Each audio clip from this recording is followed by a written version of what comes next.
Perkenalkan, nama saya Ica Mardiwatohani dari jurusan Hukum Pidana Islam, Fakultas Syariah dan Hukum, UIN Sunan Gunung Jati Bandung. Di sini saya akan menjelaskan sedikit mengenai perdagangan orang dalam perspektif hukum pidana Islam. Adapun tindak pidana perdagangan orang menurut Undang-Undang Nomor 2 Tahun 2007, yaitu perdagangan orang merupakan bentuk modern dari perbudakan manusia.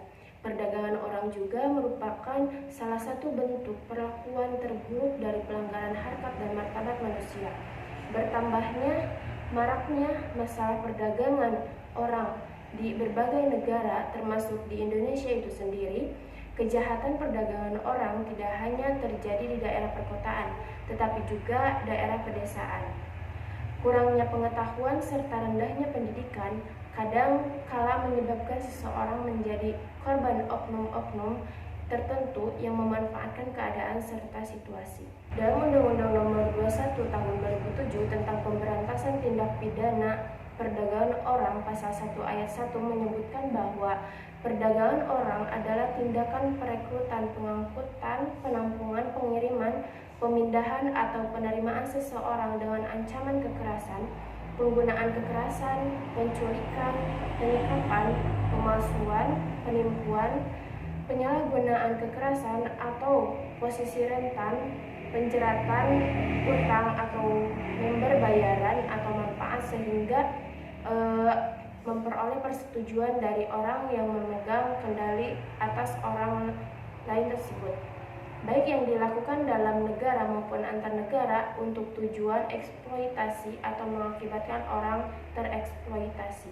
Dalam undang-undang ini jelas sangat digambarkan bahwa perdagangan orang atau human trafficking bukan suatu kejahatan pidana biasa, tetapi merupakan suatu kejahatan yang serius karena dilakukan dengan modus operandi yang sistematis dan kontinu. Tindak pidana perdagangan orang dalam perspektif hukum pidana Islam berdasarkan sejarah dalam Islam, perdagangan orang lebih dikenal dengan perbudakan, di mana perbudakan dalam Islam terjadi pada saat di wilayah Jazirah Arabia masa kerasulan sebelum Nabi Muhammad SAW.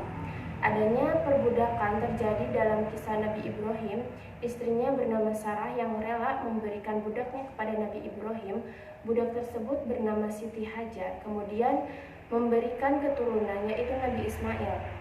Orang merdeka pada zaman Nabi Yakub yang terbukti mencuri dapat dijadikan sebagai budak oleh orang yang telah dicurinya tersebut.